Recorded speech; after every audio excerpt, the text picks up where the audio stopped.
सुश्री कंगना रनौत। धन्यवाद अध्यक्ष महोदय जी। अध्यक्ष जी, मैं कल एक पॉडकास्ट कर रही थी जहां मेरी जो होस्ट थी, जो इंटरव्यूअर थी, वो भी एक महिला थी। तो उन्होंने मुझसे कहा कि महिला आरक्षण बिल आ रहा है तो विपक्ष ये कह रहा है, वो कह रहा है। तो मैंने उन्हें एक सवाल पूछा। मैंने कहा, आप अपने दिल पर हाथ रख के कहिए, in the history of mankind, in the history of womankind, in the history of the world, क्या कभी भी महिलाओं को ये प्रिविलेज मिला है? क्या कभी भी महिलाओं के लिए ऐसा स्वर्णिम काल, जिसे अमृत काल कहा जाता है? मैंने कहा, आप दिल पे हाथ रख के बताइए कि isn't it the best time to be a woman? और वो मुस्कुरा के almost she giggled and laughed. She said, yes, this is the best time to be a woman. और आज विपक्ष वाले हो चाहे पक्ष वाले हो, सबसे पहले तो मैं सारी मातृशक्ति को तहे दिल से बधाई देती हूँ कि हम इतिहास का हिस्सा बने हैं। जो आज तक महिलाओं की एक इमेज रही है, सब महिलाओं ने बात रखी अपनी। चाहे हम लोग आज भी हर दिन पेपर में पढ़ते हैं, बेटियों को जहर देके मार दिया गया, चाहे हम हर एक महिला के दिल में एक दर्द है अध्यक्ष महोदय। और आज प्रधानमंत्री जी नरेंद्र मोदी जी के नेतृत्व में जो एनडीए की सरकार ने किया है, मुझे हमारी एक बहुत ही चर्चित फिल्म है, फिल्म इंडस्ट्री की, दिलवाले दुल्हनिया ले जाएंगे, उसमें एक डायलॉग है कि जा सिमरन तू जी ले अपनी जिंदगी। तो आज हमारी सरकार ने इस भारतवर्ष की बेटियों को कहा है, महिलाओं को कहा है, सारे पिंजरे टूट गए हैं, सारी दीवारें टूट गई है, जाओ बेटियों तुम जी लो अपनी जिंदगी। हम महिलाओं के लिए ये बहुत बड़ी बात है। मैं सारी महिलाओं को, यहाँ बैठी हुई सारी मेरी बहनों को बहुत बहुत बधाई देती हूँ। अध्यक्ष महोदय, भारत की बेटी वैदिक काल में जब दृष्टा बनी, दर्शनी बनी, विदुषी बनी, तो वो गार्गी और मैत्री बनी। मध्यकाल में जब वो लड़ी, उसने नेतृत्व किया, वो रानी लक्ष्मीबाई बनी, वो अबक्का बनी। अध्यात्म में जब भारत की बेटी ने परचम उठाया, परचम पाया, तो वो मीराबाई बनी, अक्का महादेवी बनी।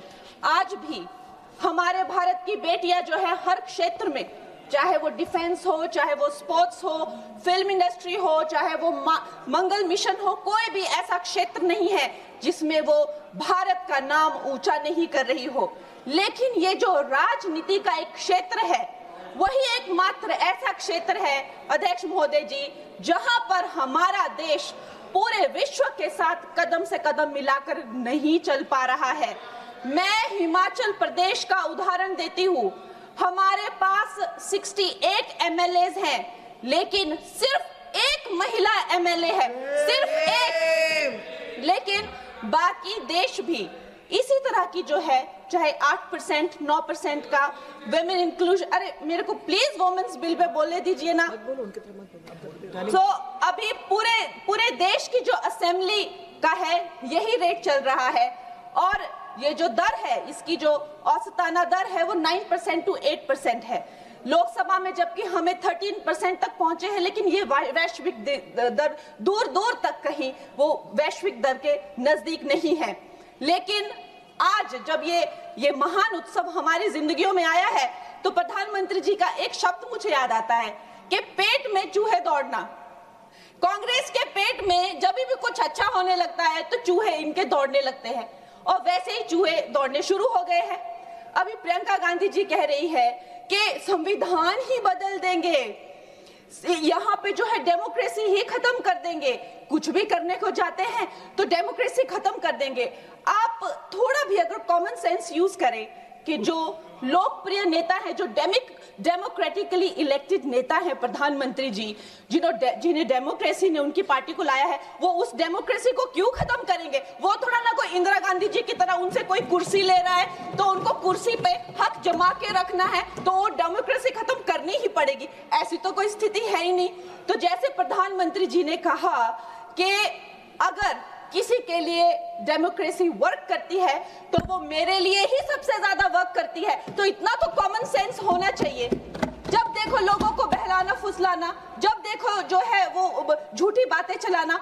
और अब एक नई बात सीखी है, डिलिमिटेशन जो है। चलो वुमेन्स बिल, उनमें हिम्मत नहीं है बोलने की, डिलिमिटेशन में लफड़ा है, इसको हम लोग नहीं आने देंगे। अरे प्रियंका गांधी जी, जब लास्ट टाइम डिलिमिटेशन तो कोई बीजेपी का तो कोई प्रोसीजर है नहीं, एक ये संवैधानिक ये एक प्रोसीजर है, हर 11-11 साल में होता था। 51 में हुआ, 61 में हुआ, 71 में हुआ। 71 में जब हुई डिलिमिटेशन तो 61 करोड़ जो है वो भारतीय थे। उस टाइम पे जो 543 जो लगभग सीटें थी, आज भारतीयों की संख्या 140 हो गई है। क्या उनका समीकरण है? क्या उसमें से SC ST उनको उनका हक नहीं मिलेगा? SC ST में भी 1/3 हक महिलाओं, उनकी क्या संख्या है, उनकी क्या सीट आएगी? ये सारी कैलकुलेशन किस तरह से आप रिजर्वेशन देंगे? 140 करोड़ जो अब महिलाएं हैं तो they should not be accounted for. इस तरह की ये बहकी बातें कर रहे हैं। अभी मेरी बहुत अच्छे मित्र हैं यहाँ, जून TMC के जो MP हैं, उन्होंने कहा कि 33% रिजर्वेशन क्यों दे रहे हो, 85% दे दो। अरे आप थोड़ा तो कॉमन सेंस यूज करिए। अगर आप जो है 33% दे रहे हैं, लेकिन जो बाकी सीट्स है उन किसी भी सीट पे वो ओपन सीट्स है, वो महिलाओं को लड़ना जो है उस पे कोई भी किसी तरह का बैन नहीं है। 14% हम ऑलरेडी पहुंच गए हैं। तो जून जी, मैं आपको ये कहना चाहूंगी कि लगभग 50% से ज्यादा महिलाओं का पार्टिसिपेशन होगा इस महिला बिल के बाद। तो अध्यक्ष महोदय जी, सोनिया गांधी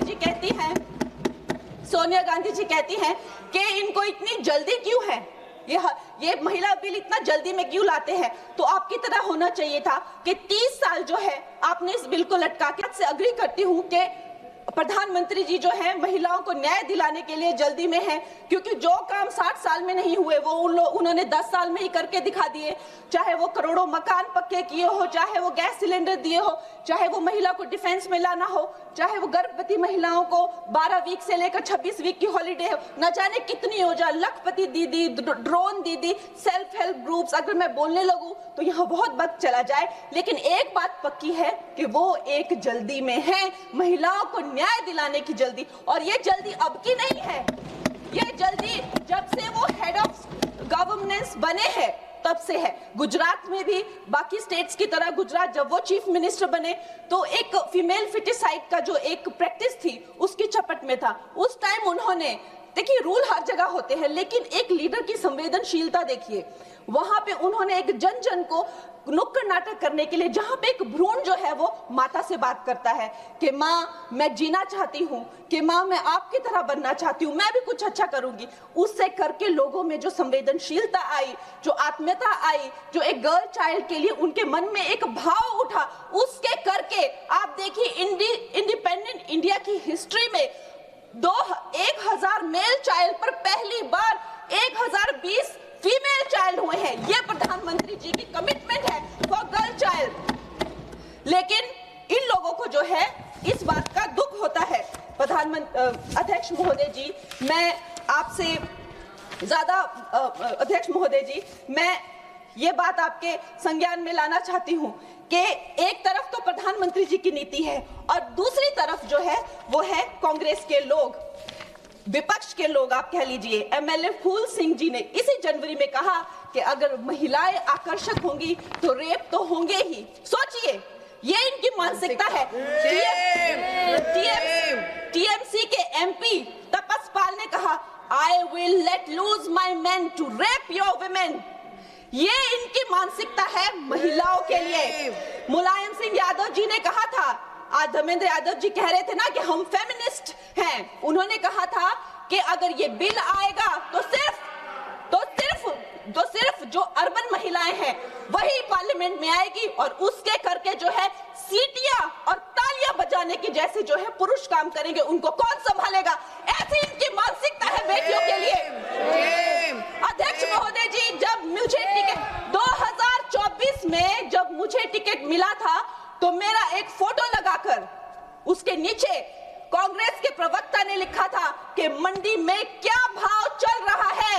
इन्होंने, अध्यक्ष महोदय जी, मैं कलाकार हूं, मैंने रानी लक्ष्मीबाई जैसे स्वतंत्रता सेनानी से लेकर गैंगस्टर में एक भटकी हुई युवती से लेकर फैशन के ड्रग एडिक्ट से लेकर मैंने हर तरह का किरदार निभाया। रजो में एक सेक्स वर्कर से लेकर मैंने तलाईवी में एक लीडर की तरह हर किरदार निभाया है, जिसके लिए मुझे कई राष्ट्रीय सम्मान भी मिले हैं। ये एक कलाकार का धर्म होता है कि किसी भी कला में ढल जाना, लेकिन इन्होंने मेरी फिल्म के किरदार के फोटो यूज करके उसके प्रमोशन जब मैं किसी उसके वो यूज करके नीचे लिखा कि मंडी की लड़कियों के क्या भाव है।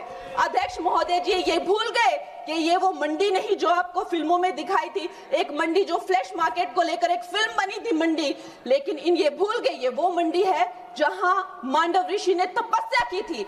मांडव ऋषि के नाम पर मंडी का नाम पड़ा है अध्यक्ष महोदय, और उसे छोटे काशी भी कहा जाता है।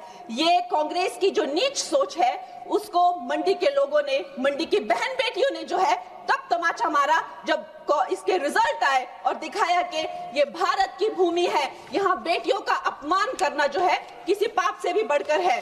अध्यक्ष महोदय जी, एक तरफ तो इनकी नीति है और दूसरी तरफ प्रधानमंत्री जी, जब अभी आपने देखा कि नेशनल क्रिएटर अवार्ड्स में वो जेनजी को जब पूरी तरह से संबोधित कर रहे थे तो उन्होंने जो है